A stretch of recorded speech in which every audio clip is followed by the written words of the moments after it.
Hey guys, it's Mathel here once again with that. Yep. Apparently, that microtransaction was a terrific idea for a skill that can do Awakened Spell Cascade, and this is the result. I've basically just built a pretty normal character for Stormcall. This time around we are testing around Fanaticism on the Inquisitor side of things, and this is what regular Stormcall looks like. So I haven't played Stormcall in quite a while, but it is one of those skills that I've thoroughly enjoyed in the past and always considered making another character of, because it's powerful, it's fun, it just takes a couple of specific items and a bit of ramp to really feel good about it. So sometimes you want to wait later in the league and then you run out of time to do it, for example. In any case, I did want to try out Fanaticism for the first time on Inquisitor. That is 75% more cast speed, more area, and reduced mana. It is a buff that comes up after you attack 4 times. So in this case, we are using Shield Charge. You just Shield Charge around 4 times in 4 seconds or so, since there's a 1 second cooldown on your ability to gain Fanaticism charges, and then you got 4-second window to just go off kind of crazily. So the idea kind of is to just build into a character that you can do kind of any spell really, but into a character that doesn't need Fanaticism, so it feels fine without it. So you've got enough cast speed, area, damage without Fanaticism, and then when it comes up, which is, you know, if you're trying maybe half the time or so, when it comes up, it feels incredibly good to have up. So in this case, we are Stormcall. I do have one source of reduced duration, or less duration rather, from the main gem link, and then I've also got the helm enchant rather recently, so it might be at this point in the video because I only put it on at like level 80 or so, and then the helm enchant with the less duration as well. Only really the gem itself in the link is really required, because you do need some less duration to get rid of the delay on Stormcall to make it feel good. And otherwise we're building a, I think, pretty normal Inquisitor, going for lightning stuff, doing ignore enemy resistances, of course, so you don't need any penetration and all that, and getting a bit of cold damage, bit of fire if you want, trying to use Battle Mage, even though I think it's kind of a waste of time in this character. And by Battle Mage I mean using a weapon that can do a bit of attack stats to give you damage, whereas I think typically just for a normal caster, Battle Mage is going to be hard to utilize. You're probably better off just doing a nice caster weapon. And I've got a bit of a hybrid in between at the moment, which I will show you, of course. So it's pretty vanilla, I think, anyway, vanilla Stormcall character. Certainly just built like a lightning character, but Stormcall itself is fairly powerful if you got the right tools. This is with Awakened Spell Cascade, which means that every single cast shoots out 5 Stormcalls kind of in a pattern, but if you don't have that and you just use regular Spell Cascade, then you've got a row of 3 Stormcalls, and that is honestly more than enough. The 5 is entirely a luxury and kind of a big meme, and there's not going to be too many situations or fights where you can overlap all 5 for an actual proper DPS increase anyway, since you can overlap them if you get your area condensed enough. The more area you have, the worse it gets, by the way, so the overlap will be harder and harder to achieve. So once you use Conk Effect and Intensify, you can potentially on some bosses get a good overlap, but it's not going to be too often. So yeah, I wouldn't be too intimidated by the cost of a Woke Cascade. I've personally never played around with one, and it's my first time, and it is pretty fun, but I'm pretty sure without a Woke Cascade, Stormcall is completely fine and a very good skill either way. This is just an example of the XP and stuff we're getting from Double Beyond, Valdo's Rest, Harbingers and all that sort of shit. Pretty dirty, and the playstyle is pretty clean with no MTX. If you put on this fancy new MTX they've put out, which really kind of has no place in the game at the moment because it's just ridiculous, with not even that extreme of a setup, because I haven't gone out of my way to do maximum cast speed, maximum area. This is basically just a lightning based character, and the MTX is ridiculous. In any case, this is MTX. It is kind of flashy. The visual clarity goes down to goddamn 0. My bitrate goes down to 0, but maybe you can enjoy it, and it's kind of fun, and it lights up your room and powers your entire heating for the house. So it's kind of cool, but certainly not going to be for everyone. So that's Stormcold for now. It's pretty good, it's going well, it's clearing like an absolute beast. I do want to show you how I built the character thus far, and then hopefully we'll take it through to the end game. So here's our character, level 87. What's a visual clarity Inquisitor? Simply because of the MTX. There are plenty of micros for Stormcall. I think currently the reworked Stormcall with the default MTX is actually the nicest, but there are plenty that you can play around with, and Harbinger is also not terribly offensive to the sensors. It's fairly smooth, but yeah, you certainly don't need to pay any money to enjoy a Stormcall. I think it's pretty good just as it is. Default, nice little lightning thing. So just for quick reference, what Awakened Cascade is doing, so that you're well aware, this is currently regular Stormcall, and even without any delay, or without any delay reduction, basically you're pressing Stormcalls and then it comes down a little bit later. You put in Spell Cascade, especially Awakened version, then you make 5 big circles and they come down a little bit later. The idea is to try and get less duration involved, as well as a helm enchant potentially, to get your cast to basically go off instantly, so it feels much closer to almost every other spell. Now, what we're trying to build around, and the reason I made this character, is Fanaticism, which you gain 1 charge every second if you've attacked in the past second, lose all charges on reaching max stacks, so 4 seconds of Fanaticism and you lose your charges, and basically you have to have a 1 second cooldown on your charge. So you can't just quickly spam 4 attacks and it goes up. You need to get your 4 charges up with a 1 second cooldown between those attacks. So you can get 3 there, nothing happens, you get your 4th, all of a sudden you go Fanaticism mode, and that gets you way more cast speed, better area, and mana reduction as well. So it is a little bit clumsy at times if you really want it up a lot of the time. Like I said, I think the best way to go about it is to build a character that doesn't need it a lot of the time, and then it's just, you know, a cherry on top during certain encounters, and hopefully we can time our boss kills and fights and stuff around it. So we can still make use of the extremely large DPS gain that it is. Battle Mage, however, is just giving us added spell damage equal to the damage of your main hand weapons. So what that means is essentially we are gaining regular attack damage. So the lightning portion here, that would normally only apply to your weapon, and your attacks also works for your spells. So it's basically the same as that lightning spell roll, except it's a higher version because it's only supposed to work for attacks.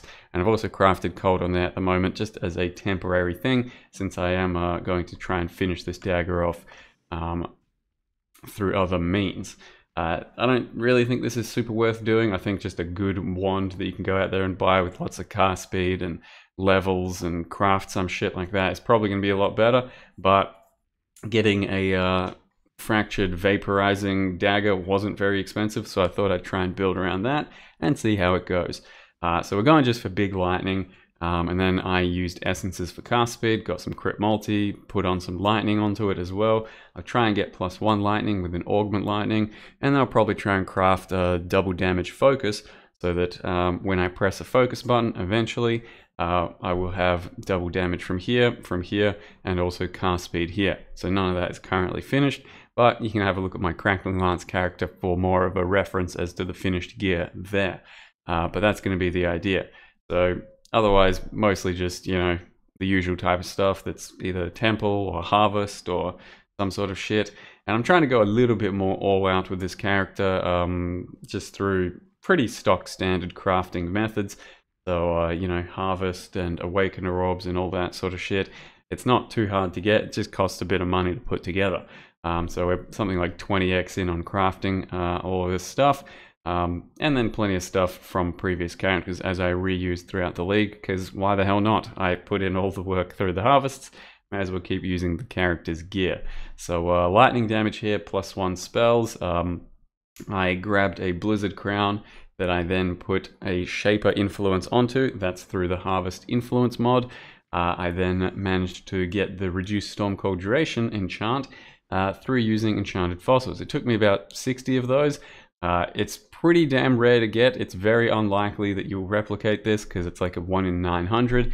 And to be perfectly honest, I wasn't going to do it. I just had a few more fossils laying around, tried to put a few more in, and it happened, but I was completely going to be fine without it. Because without it, I got very used to my just gemless duration, and it's completely adequate. You can see it comes down after like, I don't know, half a second or some shit. And it's definitely good enough with just, I don't think we actually see the delay, do we? Duration is 0.6, yeah. So about half a second. It's good enough with just the support. You don't need the helm enchant. Helm enchant's just quality of life to get things exploding a little bit quicker. So don't be dissuaded by that. The more expensive part is the Blizzard Crown that is shaped, because they're kind of expensive to buy, but you know, you can get them through the harvest, just 1 in 6 chance. And then it's not even that important to get one of these shaped, because the idea is that I put Essence of Hysteria, get Hypothermia as well, just so I can turn it into a pretty easy 6-link for a Vaal Stormcall, because Vaal Stormcall just puts down a marker that then shoots a lot of lightning to that spot or to enemies around it, and it's pretty powerful extra burst and utility, but it's not very good in your main links because a lot of the main links don't work to it. So Spell Cascade won't do shit, Intensify won't do shit, Less Duration isn't good because it just reduces the duration and still does the same sort of output. So then we've only got like, I think Spell Echo doesn't do anything either, so we've only got like 1 or 2 links that are working for it, and it's not very good. So I just wanted to have a separate helm set up for it with Conk Effect, Ellie Focus, Energy Leech, and Stormcall, and of course Hypothermia and the more Ellie. It's not doing that much work at the moment. I'm just pressing it as a button for fun for the most part. Otherwise, yep, we've got our main Stormcall over here. So Intensify, Spell Cascade, Echo, as you just then saw. And we've got a currently level 27 Stormcall. I've just grabbed a Shaper Regalia, which pretty cheap to start with. Used some Faceted Fossils. I had a stack of 10 thanks to Harvest. Faceted Fossil and Pristine, and I managed to hit the +1 int, +1 active. From here we then try and craft some life, and we try and get Spell Crit on there as well, which should be very easy with an Augment Crit or an Augment Caster mod, which is what I'll try and do sometime soon. Otherwise, just a +1 chest is completely adequate, and Impulsor is adequate. There's really no strict requirement for a chest in this type of build, I don't think.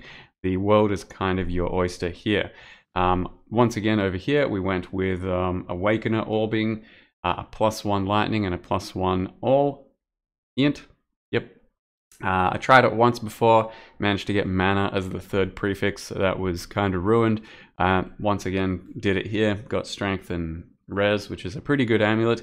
Not that good at the moment. You're probably better off just doing a crit multi cast speed, which is a lot cheaper, and then maybe a +1 if you can get your hands on that. But of course, with the right amount of effort and tools, we can finish this amulet off and make it quite a lot better, and that's what I still plan on doing if I'm playing this character for a few days. Otherwise, the usual assassin mark ring that I made through Harvest with reroll casters, just a life, cast speed, frenzy sort of ring over here, a shaped belt that has cast speed as well, elusive boots,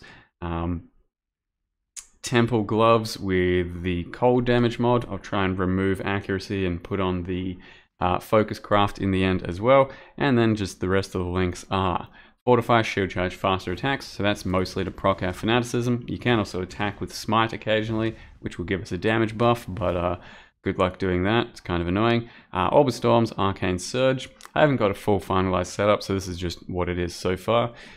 Flame Dash and Second Wind, Herald of Thunder, Righteous Fire, Herald of Ice. So I'll probably get rid of Herald of Thunder long term, might keep Herald of Ice, might incorporate Zealotry, Wrath, something like that. It's still kind of a, you know, bland setup at the moment, figuring it out as I level and all of that. Yeah, you can see kind of the state of Harvest that I will downplay a lot of my gear, which is basically insane for damage stats, but it's not that hard to get with a little bit of long-term play. Okay, so, and then we're reusing the Crackling Lance large cluster, which does Dohani's lesson, Overshock, and Snowstorm. I don't think Overshock is that important in this one because we won't hit that hard for the big shocks, but still not bad to have. Bit of extra lightning is cold against shield. which should be chilled just about always thanks to our cold damage. We then got the crit clusters. There's not really super good clusters we can do. We don't need a huge amount of crit, so is what it is, but we're still doing these anyway. Pressure points and quick getaway for a bit of double damage, a bit of cast speed, and then just whatever life clusters you can get. I'm currently trying to use them for bit of res, bit of stats. And then the passive tree is pretty typical for an Inquisitor at the moment. Still thinking about if we're reworking it at all. And the Anoint is static blows. I think that's it for now as far as what there is to say about the character. I'd say Stormcall's in a very good position. It's pretty strong. It's been a lot of fun to level. By the time we hit 87, I've now played 14 hours, so it's been fairly quick, but there's been hours of crafting in my hideout. XP's fast, skill's fun, and the single target I think should hold up if we fine-tune everything as much as we need to. For now though guys, hope you enjoyed the little video, and PoE is still pretty fun, even though we're waiting for the big new release and all that. Still chipping away at Ritual, and enjoying the game to a fair high degree. It's been a very good league. Thank you very much for watching, and see you next time.